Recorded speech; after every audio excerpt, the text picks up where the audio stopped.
Your first mission was an eventful one. Can you tell that story? Oh man, if they were all like my first one, it was a daytime raid, which was unique as well. It was a bad guy barbecue. Is basically what it was. An HVT that Seventh Group had been going after for a while.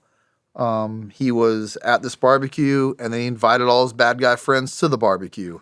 It was just a juicy target that we could have waited for nightfall to hit it, but all of his friends would have left that were also targets.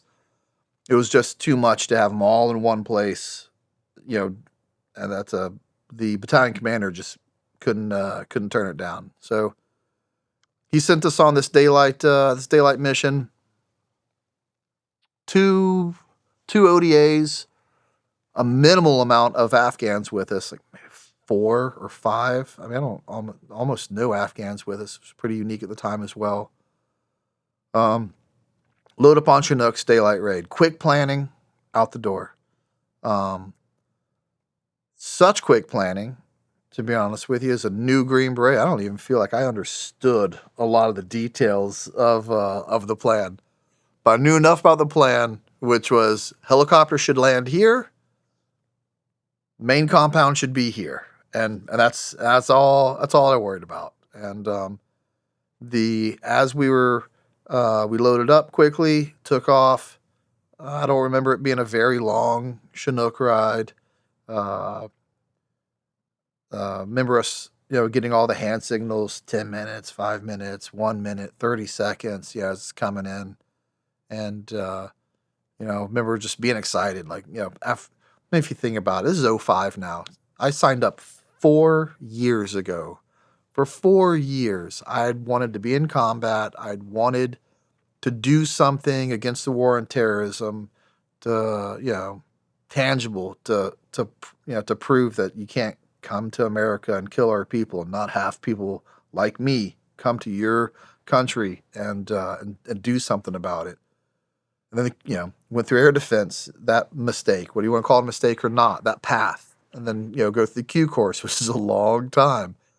End up going to South America real quick, go to dive school. I'm finally in combat. It's been a long time coming. I have waited for this moment for a very long time. I'm just excited. I don't know what to expect. I've read a lot of books, but at the end of the day, I don't know what to personally expect.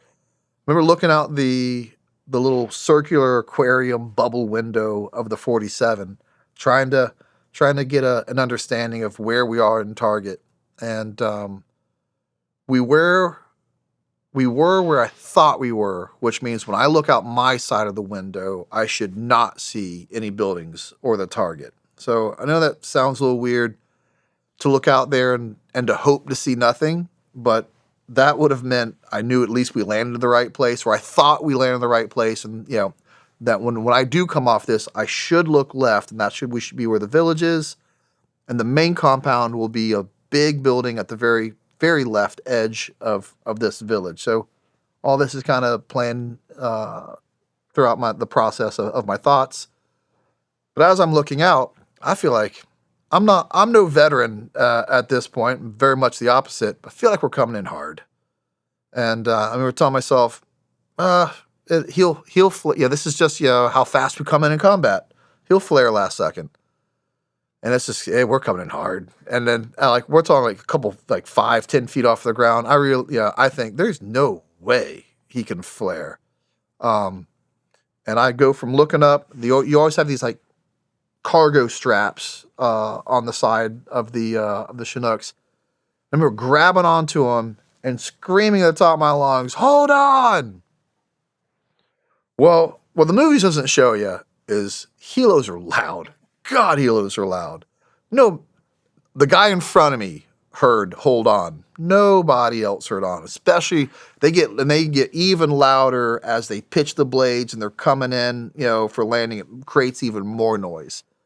They're loud as can be. So the guy in front of me, Bill Gardner, my senior 18 Charlie, also heard me, and he holds on. And we're the only two guys that apparently are tracking this and holding on. And everyone else is getting ready to run off the ramp.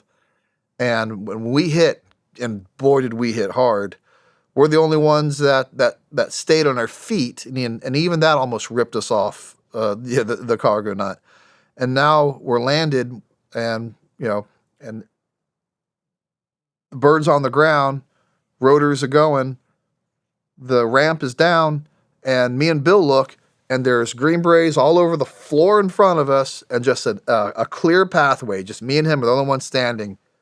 And even then, I was still an aggressive guy, and I said, "Go, go!" And I'm pushing him off, and we literally step on everyone's heads on the way out of the bird. And now we are, me and Bill, we're the main element. Oh yeah, not.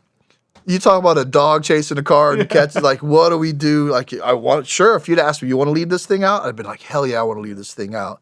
And now that I get a chance to lead it out, I'm like, hold on. I'm running and I'm trying to get my bearing. I'm looking left. It's the first time it really, especially in hindsight, it hits you that you can study the aerial photography all you want, and it definitely helps. You get better at it as you go, but nothing looks the same on the ground as it does in overhead and aerial photography. Like it's just confusing. Luckily, this was it was a softball target for imagery, because it was a big 2-story compound on the very left side of the village that was supposed to be on our left. So that at least, all quickly came together for me. It was a lot further away than I thought it would be. Now, sometimes that's because the bird doesn't land where it's supposed to be, but I couldn't tell you if the bird landed where it's supposed to or not. It's a long time ago. I didn't even know enough to ask those questions or probably even be in the AER. But I do remember being, that's a lot further away than I thought we were going to land, and we're booking it. So we're booking it. Me and Bill show, just two guys racing to the door, and I do remember seeing it. Like it's still like the sound of the helo is still in the background, still kind of loud.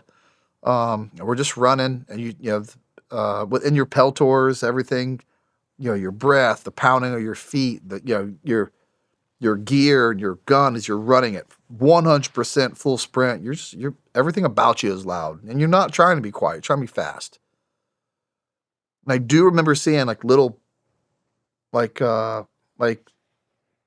pieces of dirt just kind of jump up in the air around me, and going, "That's weird. Like, I wonder what that is." Like these are only like split-second thoughts, and I do realize at some point I'm looking up, and you can start seeing some of the somewhere that this fire is coming from. I remember they were getting shot at. I'm like, this is cool. I think we're getting shot at. Like it's what I wanted. I wanted action. I'm getting action. Daylight raid, Chinook, multi-ODA, first off the bird, taking fire. And I'm like, yes, war. Me and you have met. So Your sweet embrace. Your sweet embrace, war. And about this time, the Apaches are starting to that were there to both protect the infill of the Chinooks and now protect the assault force. They're starting to make their gun runs and get their bearings, and they're making gun runs on buildings. But as we were running towards the building, this Chinook is making a gun run basically on the other side of the village, but towards us.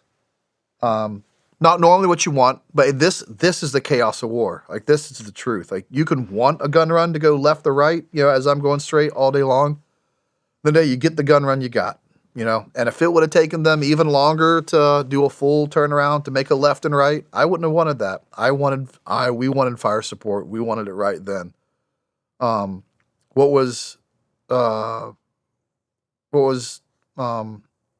developing in front of us was what eventually was not just the bad guy compound giving us fire. The whole village decided to come out and say hi to us with their machine guns. We had taken a heavy volume of fire, and we needed those Apaches to start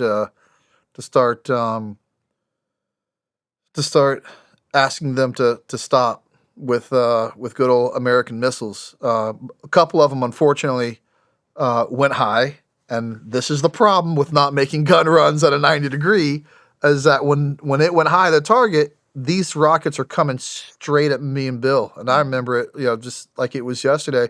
It's almost like it almost looks like a video game, when you have like these missiles coming at you, and you start to think, man, this kind of coming at us, and you're running straight to the compound, and you're looking up like those aren't coming at us, are they? And they get closer and closer and closer, and you and Bill basically dive out of the way for an Apache rocket to land in between you. And now, as you're both getting up and you look over your shoulder to see if each other's okay, and you're covered in dirt, and it's almost that cliche. It's almost that moment in 300. Remember, they're hiding behind the shields and they start laughing like, we'll fight in the shade. Me and Bill get in our feet, and now we're just laughing, running to the compound because it's just crazy. Like you can't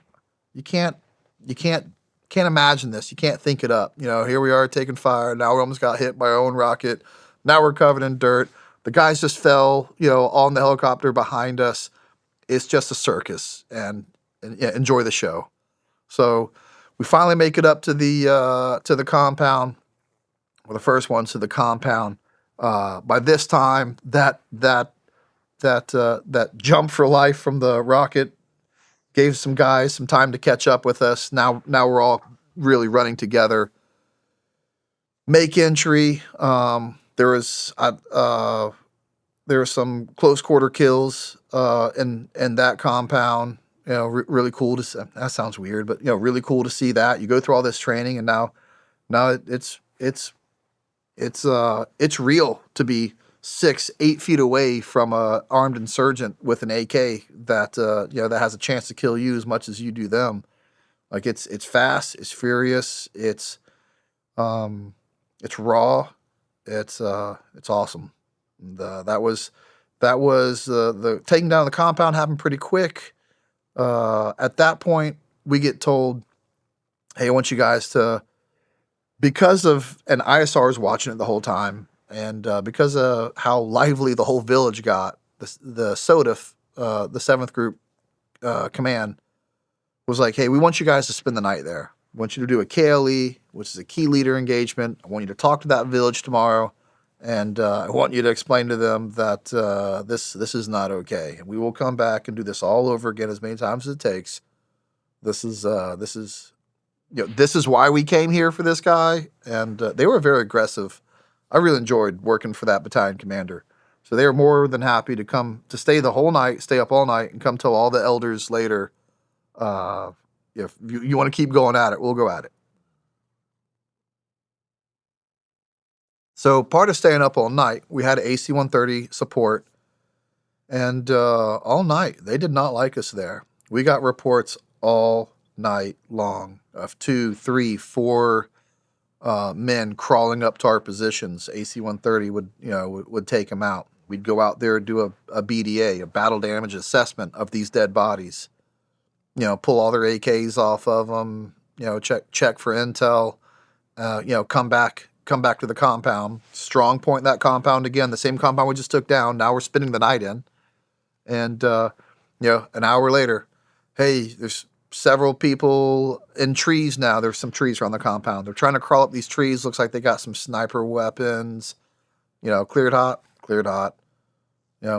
Hey guys, hold on. AC-130's firing. Give it a second. Boom, boom, boom, boom, boom. No one's moving. Okay, we'll go out there and check that dead body. Just all night, just going out there checking dead bodies all night, checking dead bodies. It keeps you awake. It keeps you. It's just like coffee. Yeah. And you did that all night. And to tell you, it was great to have the security blanket of the United States Air Force and an AC-130 Spectre gunship, and what it provides. Amazing technology, amazing crews, amazing capabilities. Kept us alive that night. Otherwise, things would have got really sporty that night. Wake up the next day, we start searching the rest of the village. We're running across dead people again, from the firefight the day before, dead women, dead, other dead males, old dead guys, young dead guys. But I do remember stopping, looking at the dead female. She seems late 20s, early 30s. And I do remember thinking to myself, man, I didn't come here to kill women, though. Like, I came here to experience combat. But That's the thing about combat. You don't get to pick and choose. Who shoots at you. Uh, I didn't shoot at her, but it's not like I chose to not shoot at her. I don't remember seeing her, during the firefight. Obviously, someone else did. And I think Bill, same Bill that ran with me to the compound, I think is looking at me, kind of struggling with this, like just staring at a dead woman. And he comes up and goes, "Hey, man, nothing. She voted. She's here supporting the men. They're all passing ammo, back and forth, and they use the women to do it. And she made her choice, and this is the decision that this is what the consequence of those choices. Don't look into it." And I took that advice, and that's solid advice. That's solid advice. And I don't want to harp on this even more, but some other mental health professional would probably tell you, we need to unpack this. We need to talk about this later, and then write an essay about it and tell me how it made you feel at the time and really dig into this. Or you could just say what the fact of the matter was. She's a female, sure, but she's a bad guy, acting like a bad guy, got bad guy results. Case closed, moved on with your life. And that was some of the best advice I got as an early Green Beret with stuff like that. Because I'd see a lot more of it and a lot worse of it, later on. And we're not the monsters some media would portray us to be. The American military does not target innocent women and children.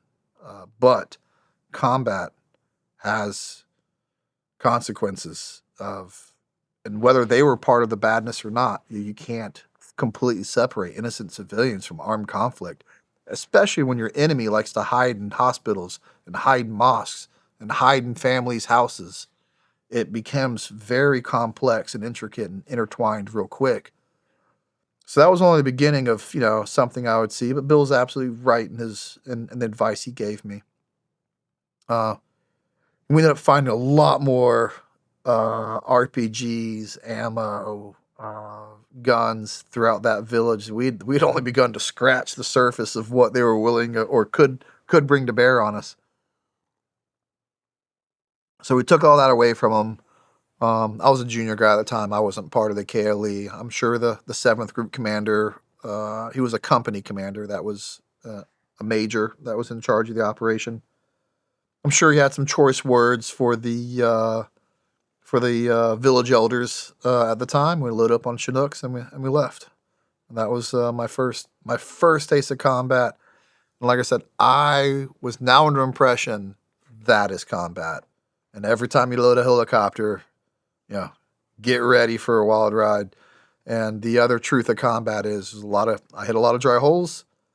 I hit a lot of, we got the guy we were looking for a lot of times, and he just decided to give up, and lie about what he did for a living rather than fight. There was definitely more of those targets in my future, but that wasn't the norm.